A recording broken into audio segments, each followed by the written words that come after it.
안녕하세요. 오늘도 사연살롱을 찾아주셔서 감사합니다.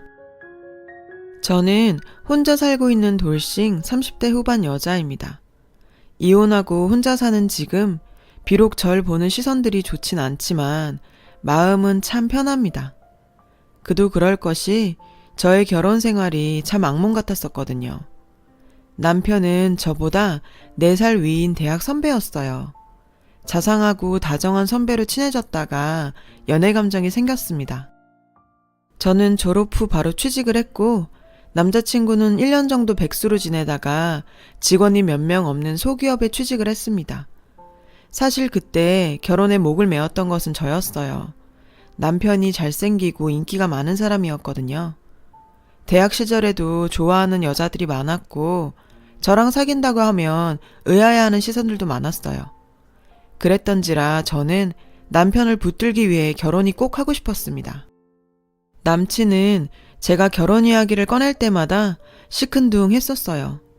지금 생각해보면 남자가 시큰둥한 결혼, 절대 하면 안 되는 것이었는데 말이에요. 남친의 별 볼 일 없는 반응에 지쳐가던 중에 어느 날 남편과 데이트를 하면서 서로 수입 내역에 대해 얘기하게 됐어요. 남친은 당시에 너무 작은 중소기업을 다니는지라 저보다 벌이가 적었어요.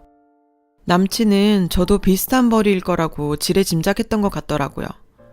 저는 나름대로 그 분야에서 알아주는 자격증도 있고 남친보다는 회사 내에서의 대우나 급여가 훨씬 좋았죠. 저희 회사가 규모도 컸고요. 제가 급여에 대해 얘기하니 남친은 눈이 휘둥그레지며 놀라더라고요. 그날부터 남친은 부쩍 결혼 얘기를 자주 꺼내더라고요. 생각해보면 제 벌이가 괜찮으니 결혼 얘기를 한 것인데 저는 남친이 드디어 결혼 생각이 들었나 하고 어리석은 착각에 빠져 지냈었죠. 어쨌든 그 당시에는 둘의 마음이 맞아 결혼까지 진행을 시켰습니다. 저희 집에선 제가 좋다는 남자인지라 특별히 반대하지 않으셨고 남친의 어머니께서도 저한테 잘해주셨어요. 남친은 어렸을 때 아버지가 돌아가시고 홀어머니 밑에서 외아들로 자랐더라고요. 처음에는 이런 사정을 듣고 걱정이 좀 됐어요. 홀어머니의 외아들 하면 이미지가 좀 그렇잖아요. 시집살이도 있을 것 같고요. 저희 부모님도 이 점을 걱정하셨지만 어머님을 만나 뵙고 나니 쿨하신 스타일 같아서 마음을 놨어요. 그래서 저희의 결혼 준비는 착착 진행이 되었습니다. 그때만 해도 그게 불행의 시작일 줄은 전혀 생각 못 했었어요. 결혼 2주 전 문제가 터졌습니다. 남친이 제 차에 핸드폰을 놓고 갔더군요. 핸드폰을 찾을까봐 시어머니께 연락을 드려놓고 그냥 무심코 핸드폰을 보았는데 비밀번호로 잠겨 있더라고요. 갑자기 궁금해졌어요. 원래 잠금이 있는 핸드폰이 아니었던 것 같은데 왜 갑자기 잠금을 해놓았는지 의심스러워졌어요. 저희는 아이디랑 비밀번호도 서로 대충 알고 있었던지라 익숙한 번호 몇 개를 쳐보니까 하나가 맞아 떨어지더라고요. 그렇게 핸드폰을 열고 보았을 때 저는 제 눈을 믿을 수가 없었습니다. 남친은 어떤 여자와 연락을 주고받으면서 연애를 하고 있었던 것이었죠. 대화 내용으로는 그 여자는 남친이 곧 결혼할 것이라는 건 전혀 모르는 것 같았어요. 게임에서 만난 듯 게임 얘기를 많이 했어요.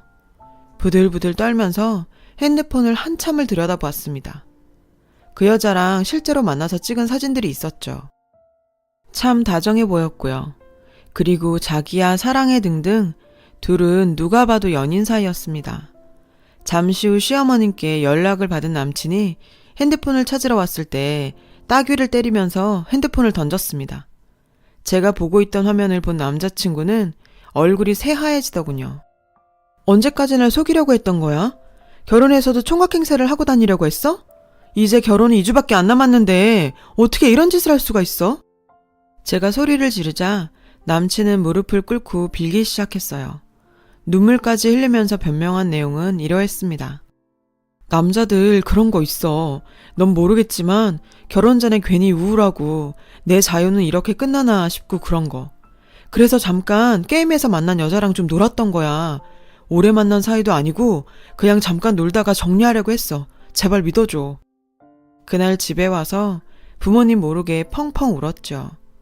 결혼 2주 전에 이게 무슨 날벼락인가 싶었습니다.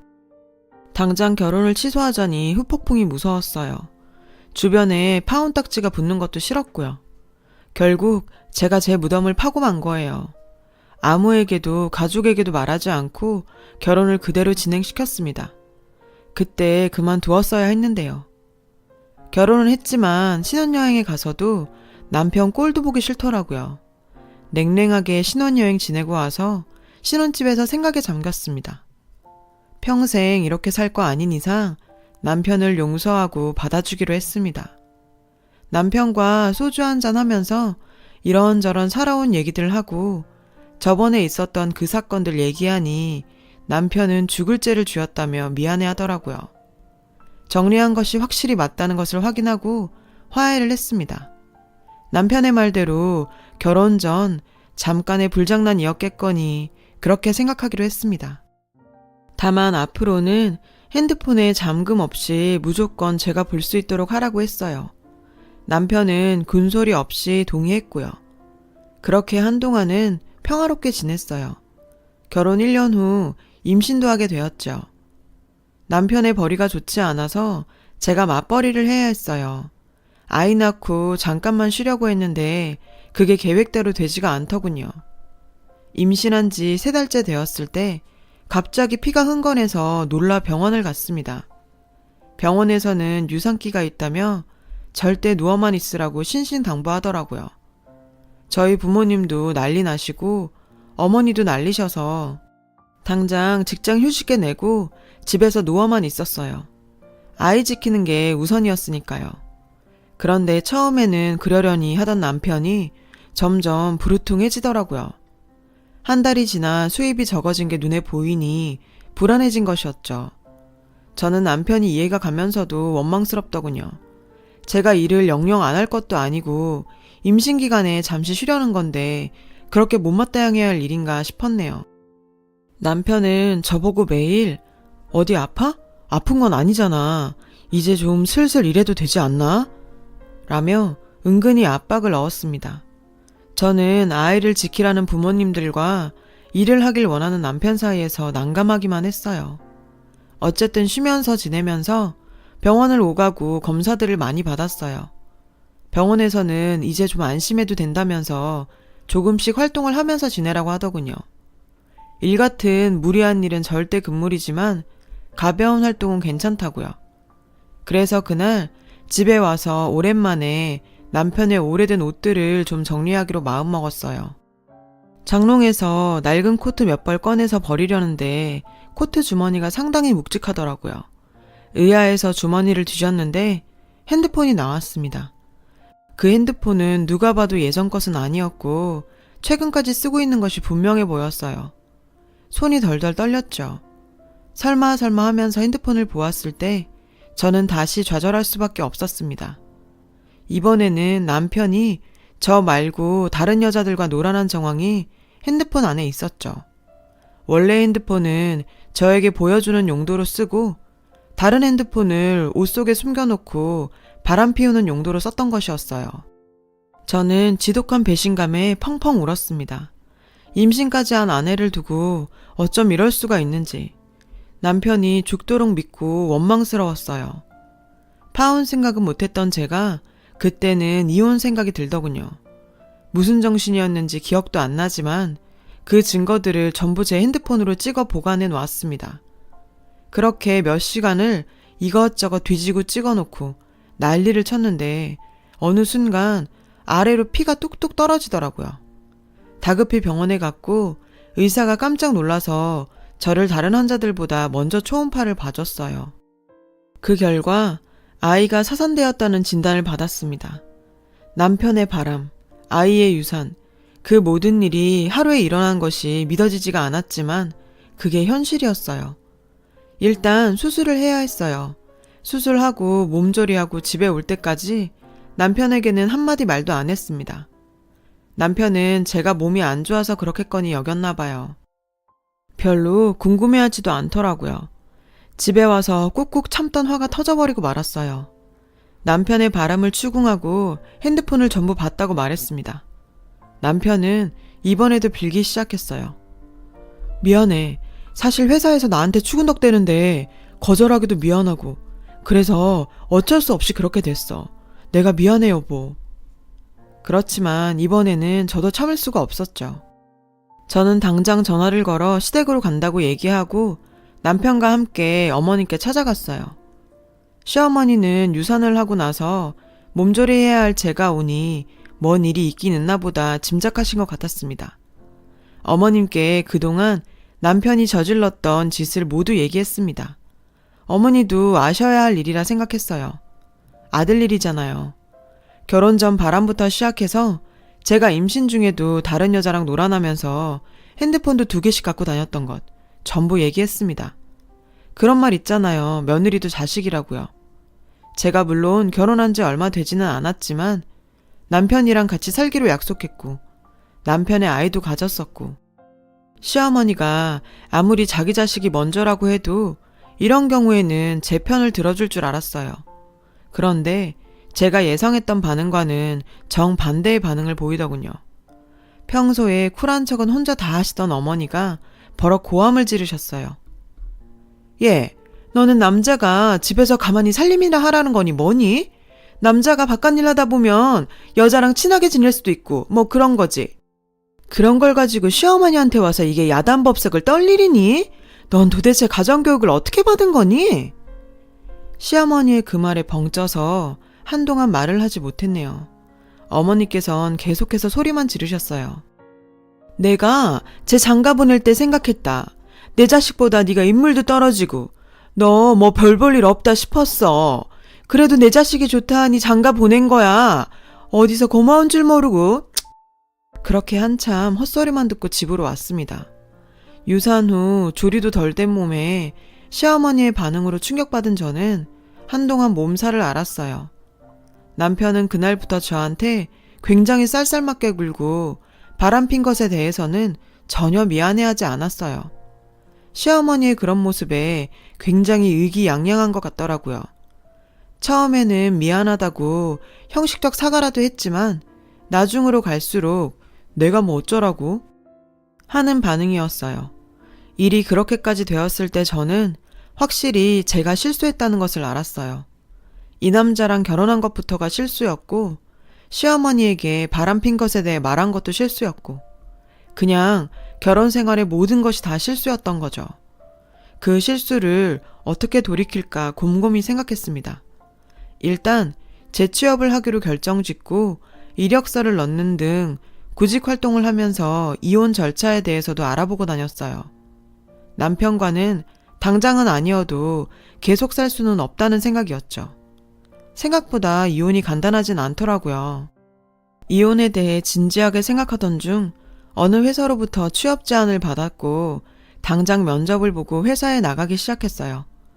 회사를 다니면서 돈도 모으고 이혼 준비도 차근차근 하고 있을 때 저에게 놀라운 일 하나가 생겼습니다. 웬 여자가 저를 찾아온 것이었죠. 회사를 퇴근하는데 멀리서 저를 알아보더니 다가와서 악수를 하고 인사를 하더라고요. 그 얼굴이 어딘가 익숙해 보였습니다. 황당하게도 그 여자는 제 남편과 바람을 피우는 상대였죠. 저번에 핸드폰에 찍혀있던 셀카의 얼굴이 딱 떠오르더라고요. 저는 어이가 없어서 헛웃음을 지으면서 그 여자랑 일단 카페로 갔습니다. 그 여자는 카페에서 먼저 음료를 시키고 제가 마실 음료도 시키더라고요. 일단 큰 소리 내기 싫어 조용히 있었어요. 그리고 음료가 나왔을 때 서로 대화를 시작했죠. 날 찾아온 이유가 뭐예요? 제가 묻자 그 여자는 피식 웃으면서 얘기했습니다. 알 것 같지 않으세요? 제가 무슨 말을 할지. 성식 오빠가 너무 힘들어해서 제가 왔어요. 성식 오빠는 와이프한테 도저히 말을 못하겠다고 그래서요. 제가 전해드리려고요. 무슨 얘긴데요? 뜸들이지 말고 본론만 얘기해요. 이혼해주세요. 성식 오빠랑 저랑 결혼하고 싶어요. 애정 없는 결혼 생활 계속하는 거 의미 없잖아요? 성식 오빠 말로는 어차피 그쪽도 이혼 생각 하고 있다는 것 같은데. 물론 제가 이혼을 염두에 뒀고 남편에게 냉랭했던 것도 사실이었죠. 그래도 상간녀가 제게 이혼을 강요하니 참 제 꼴이 웃기더군요. 그 여자는 또 왜 저렇게 사나 한심했죠. 당신이 이렇게 사는 거 당신 부모도 아세요? 당신 친구들이나 주변 사람들에게 불륜 저질러서 결혼한다고 당당할 수 있어요? 어쩜 그렇게 뻔뻔하죠? 이해할 수가 없네요. 그쪽 이해 바란 적 없고 이혼해주세요. 그러더니 그 여자는 비장의 무기라도 꺼내는 듯한 표정으로 이렇게 말하더라고요. 성식 오빠 어머님도 저희 사이 다 알고 계세요. 성식 오빠가 얼른 이혼하고 재혼하길 바라시고요. 이건 몰랐죠? 그건 약간 충격이긴 했습니다. 알고 보니 저희 시어머니 상간녀와 몰래 연락 주고받으며 저 내쫓을 궁리하고 계셨더라고요. 저 그렇게 시어머니에게 잘못한 건 없었는데 어쩜 그렇게 며느리에게 그럴 수 있었는지 지금도 의문이네요. 그 이후 차근차근 알아보았습니다. 하나부터 10까지 증거를 다 모았어요. 남편의 핸드폰에 있던 정보들을 바탕으로 그 여자의 출신 학교, 직업 등등 알아낼 수 있었죠. 알고 보니 그 여자도 저희랑 같은 대학 동문이었더군요. 저희랑 같이 대학을 다녔을 학번은 아니고 몇 살 더 어렸고요. 그리고 그 여자의 친구들에 대해서도 알아낼 수 있었고 건너 저랑 고등학교 때 제 친구와 공통적으로 연이 닿아 있는 것도 확인할 수 있었어요. 세상 참 좁죠. 그 친구 오랜만에 만나 그동안의 사정들 전부 얘기하니 입을 떡 벌리더라고요. 그 친구는 결혼해서 아이도 낳고 생활하고 있는 친구여서 그런지 제 마음을 누구보다 잘 헤아려줬습니다. 걔네 선배랑 나랑 아는 사이고 나도 몇 번 만난 적 있는데 정말 그런 애인 줄 몰랐어. 내가 알기로 그 집안에서 그런 결혼 허락할 리 없는 것 같던데. 그 집 꽤 부자였거든. 사윗감 욕심도 있다고 하는 것 같던데. 걔 지금 눈 뒤집혀서 부모 속이고 있는 거 아닐까? 너 잘 알아봐봐. 하루는 남편에게 친절하게 굴면서 술을 잔뜩 먹였어요. 비록 사이가 나빠질 대로 나빠졌지만 제가 잘해주니까 기분은 좋은지 술을 먹고 뻗더라고요. 핸드폰 잠가놨지만 지문인식으로 풀어버렸어요. 이제는 다른 핸드폰 쓰지도 않고 그 여자랑 원래 핸드폰으로 연락하고 있더라고요. 카톡 내용은 대충 이러했어요. 엄마는 이미 다 설득됐어. 저 여자만 이혼해서 순순히 나가면 우리 바로 결혼식 올릴 수 있어. 자기 모아둔 돈은 좀 있댔지? 응 오빠 당연하지. 내가 벌어둔 돈도 있고 우리 부모님도 당연히 도와주시지. 근데 오빠 비밀은 꼭 지켜야 해. 오빠 결혼했던 거 아직 엄마 아빠 모르시니까 내가 나중에 잘 말씀드릴게. 지들만의 사랑에 미친 그들은 야무지게 여자 쪽 부모 속이고 결혼해서 행복하게 살 생각에 빠져있더군요. 남편은 뻔하죠. 그 여자 쪽에 돈 좀 있는 것 같으니 그거에 빌붙으려는 거였어요. 예전에 제가 벌이가 괜찮으니 결혼했던 것처럼요. 반반한 얼굴 하나로 여러 여자 인생 망친다 싶었네요. 같은 여자로서 구렁텅이에 들어갈 상간녀에게 기회를 줄까 생각도 했지만 저도 당한 게 있는데 그런 아량이 베풀어지지 않더라고요. 저는 일단 증거를 전부 수집하고 남편과 이혼을 했습니다. 남편은 제가 순순히 이혼해주니 고마운지 위자료 명목으로 1,000만 원을 쥐어주고 불이 나게 갔습니다. 아마 상간녀가 준 돈 같았어요. 더러운 돈 받기도 싫었지만 돈은 죄가 없으니 통장에 넣어뒀어요. 이혼이 마무리되고 친구에게 그들의 결혼 소식을 곧 들을 수 있었어요. 친구는 저에게 이렇게 말했습니다. 그 집에서 사윗간 욕심 제법 있었는데 별 볼 일 없는 이 전 남편 엄청 반대한 것 같더라. 아마 이혼한 것도 알려지긴 했던 모양이야. 한바탕 난리 났다던데? 친구가 전해준 청첩장을 고이 가지고 집에 와서 복수극을 준비했습니다. 저도 순순히 물러나긴 싫었거든요. 저한테 지독한 상처를 준 전 남편, 시어머니 모두 복수하고 싶었습니다. 대망의 결혼식 날 결혼식에 몰래 갔었죠. 남편은 싱글벙글 웃으며 저와 결혼했을 때처럼 손님들을 맞이하고 있더라고요. 상간녀 가족들은 죽상이 되어 있었고요. 이웃남에 별 볼 일 없는 사위 보는 게 싫었나 봐요. 손님 맞는 시간이 끝나고 결혼식이 시작되었고 화촉점화를 하고 신랑 신부 입장을 하는 시간이 되었을 때 저는 빠르게 식장 안으로 들어가 전단지를 돌렸습니다. 남편과 상간녀의 카톡 내용이 담긴 찌라시성의 전단지를 만들었었죠. 그걸 보면 둘의 관계가 잘 나와 있었어요. 저희 시어머니가 저를 내치려고 하고 상간녀를 새 며느리로 드리려고 했던 일들도요. 식장에다 쭉 전단지 뿌리니 금방 장내가 수근거리더라고요. 저는 회심의 미소를 지으면서 전 남편을 보고 있었죠. 전 남편은 상황 파악이 안 되어 싱글벙글 웃으면서 입장을 하더라고요. 신부가 입장을 해서 둘이 나란히 섰을 때 저는 제가 가져온 확성기를 통해 말했습니다. 제 목소리는 사회자 목소리를 덮고 식장에 쩌렁쩌렁 울렸죠. 안녕하세요. 결혼식 중 죄송합니다. 저는 김성식 군의 전 아내입니다. 여기까지만 말했는데도 장내가 웅성거리는 소리로 가득 찼습니다. 저는 그게 왠지 희열이더라고요. 상간녀는 저를 보며 고래고래 소리 지르고 저희 시어머니도 난리치셨지만 저는 상관하지 않고 계속 말했어요. 이런 소란 죄송합니다만 제가 너무 억울해서 이 자리에 이렇게 섰습니다. 저기 저 신랑 제 전 남편입니다. 신랑 어머니 자리에 계신 분 제 전 시어머니시고요. 남편과 시어머니 상간녀가 짜고 저 내쫓고 이 결혼식 올리는 겁니다. 가정 있는 유부남과 바람 피우고 본처 내쫓고 하는 결혼이 행복하기만 할 순 없잖아요. 여기 모인 하객분들께선 저 두 사람 얼굴 똑똑히 기억해 주세요. 불륜으로 맺어진 커플입니다. 행복하라고 축복받을 자격이 없습니다. 여기까지 말했을 때 웨딩홀 직원의 제재로 저는 쫓겨나고 말았습니다. 뒤쪽에선 상간녀 쪽 부모가 땅을 치고 우는 소리, 하객들이 웅성거리다가 밖으로 나오는 소리, 별의 별소리가 다 들리더군요. 그렇게 결혼식이 파토나고 얼마 후 소식을 들었습니다. 상간녀와 남편 모두 직장이며 친척들에게 전부 소문이 났고 일상생활이 마비되었다고요. 둘이 사는지는 모르겠지만 겉으로는 헤어진 것처럼 행동한다고 하더군요.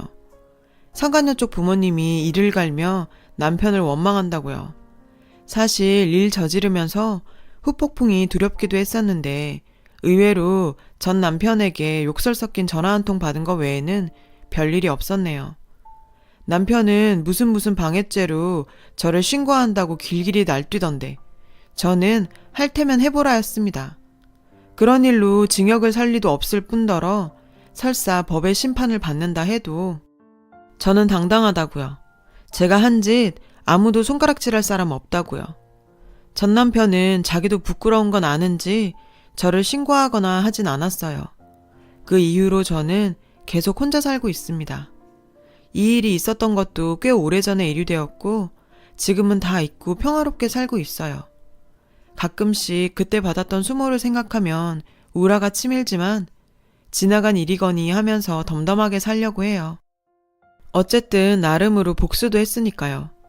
전 남편의 소식은 궁금하지도 않고 이제는 오래되어 알 길이 없네요. 그 일 이후 시어머니도 망신살이 뻗쳐서 원래 살던 거처도 옮기셨어요. 어쨌든 지나간 일, 이제는 다 잊고 살고 있어요. 최근에는 썸 타는 남자도 생겼는데 2번 결혼 굳이 하고 싶진 않네요. 이렇게 즐기면서 살다가 가도 괜찮을 것 같습니다. 제 이야기를 들어주신 여러분 모두 따뜻한 하루 보내시길 바랍니다. 여러분, 사연 댓글에 응원과 현명한 조언 부탁드려요. 좋아요와 구독은 저에게 큰 힘이 됩니다. 오늘도 좋은 일 가득하세요.